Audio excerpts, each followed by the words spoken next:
We are still on using trigonometrical ratios and solving right angle triangles. Next, we are looking at some angles known as special angles, and we are to obtain the trig ratios of these special angles in fractional form. These angles are 0 degrees, 0 degrees, 30 degrees, 45 degrees, 60 degrees, and 90 degrees. Now, without much ado, we all know that sine 0 is 0. And since 90 is complementary to 0, cos 90 will also be equal to 0. That's it. And then next we look at 90. Sine 90 we know is 1. And since 0 is complementary to 90, cos 0 will be 1. Tan, we know, is the ratio of sine to cos. So tan 0 with sine 0 over cos 0. So I can call that 0 all over 1. Since sine 0 is 0 and cos 0 is 1. So that gives me 0 over 1, which is 0.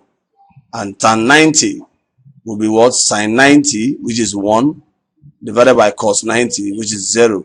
Here we have a fraction with the denominator as 0. Such a fraction becomes so large, so we say it is undefined. Let's look at how to obtain values for 30 and 60. For these two angles, we're going to make use of an equilateral triangle. An equilateral triangle we know has all angles and all sides equal. Here we have a triangle where the sides have been given a value of 2, and of course the angles automatically must be 60 degrees. We need to create 30, angle 30, by drawing a perpendicular from C. Let me change the color of this pen. Down to the side AB. We can call this AD. And then we'll try to find the length. Here we have a right angle triangle here, CDB. So we try to find the length of this side. Let's call it Y. So that's it there. That's a perpendicular. How have you obtained this root 3? Let's quickly look at how to get the root 3. If we look at the right angle triangle here, this is Y. 2 is the hypotenuse. And we're looking for this Y. So we agreed that 2 square will be equal to AD square plus DB square. AD, is it AD? Yeah, AD. That's Y, the unknown side, plus DB, which is 1 square, and then this is 4. So we have 4 minus 1 is equals to Y square, which gives us 3 equals to Y square. Taking the square root of both sides, we have Y equals to root of 3. And that's how we came about the value of AD there as root of 3. Now with that, we can set out. First, we look at angle 30. If we are considering angle 30 there, looking at angle 30 here, then the side DB will be facing angle 30, so we can call the side DB the opposite side. Of course, we will agree that side AB is the hypotenuse, always the hypotenuse because it's facing the right angle. And then the side AD, which is our root 3, is going to be the adjacent side. So sine 30 is opposite over hypotenuse. That's 1 over 2. Sine 30 will be 1 all over 2. Cos 30 will be what? Will be adjacent root 3 all over hypotenuse root 2. So that's root 3, the adjacent all over 2. That's root 3 over 2 there for the cos. And then the tan will be what? Opposite, which is 1 all over what? Adjacent, which is root 3. And that's it for 30. Sine 30 is 1 over 2. Cos 30 is root 3 over 2. tan 30 is 1 all over root 3. How about 60?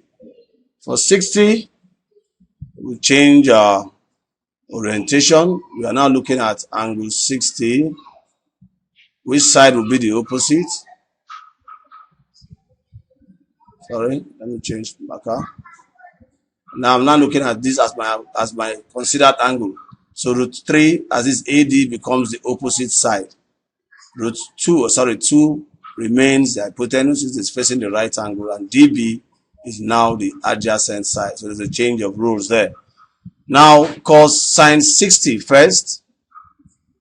Sine 60 will be opposite, which is 1, that's DB. Sorry, root 3, that's AD, is the opposite. All divided by what? 2, the hypotenuse.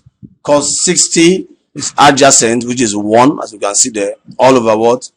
2, the hypotenuse. And tan 60 is what? Opposite, which is the root 3 itself, divided by adjacent, which is 1. So that's sine 60, that's cos 60, and that is tan 60. Now we have trig ratios for 30 and 60 in fractional form. What about 45? For 45, we make use of an isosceles right angle triangle, where the two sides that are equal are given the values of 1. Then we need to find the value for the hypotenuse side, which right now we can see is root 2. How did we obtain root 2? Let's call this x. If we apply Pythagoras theorem,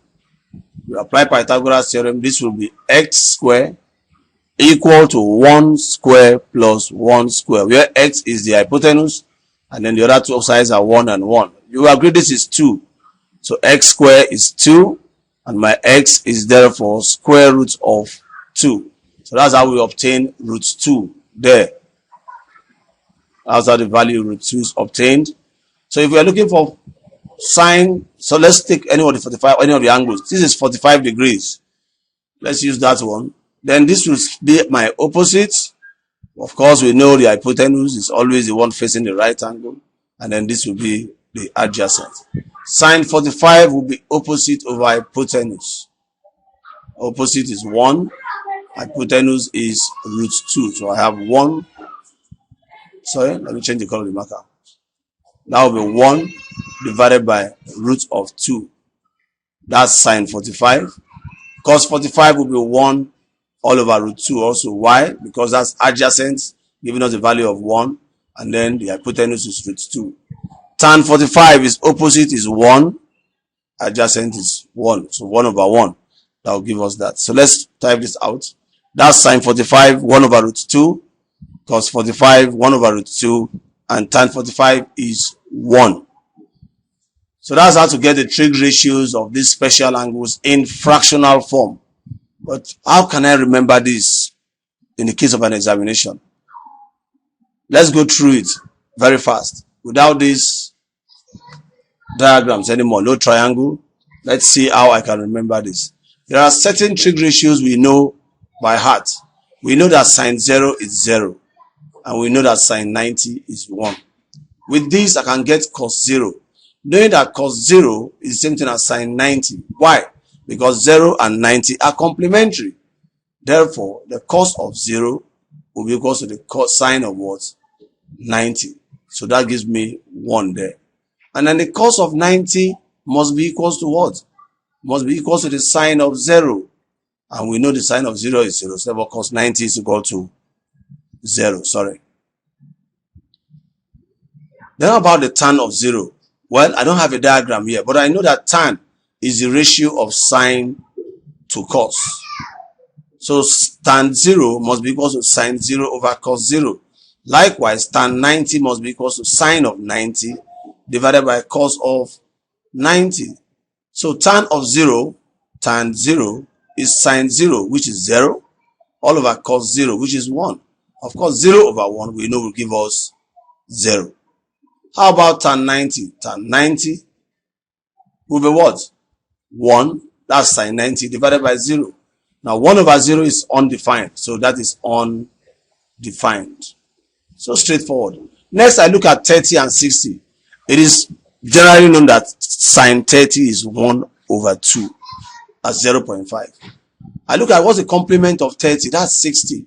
Oh, cos of 60 must be 1 over 2.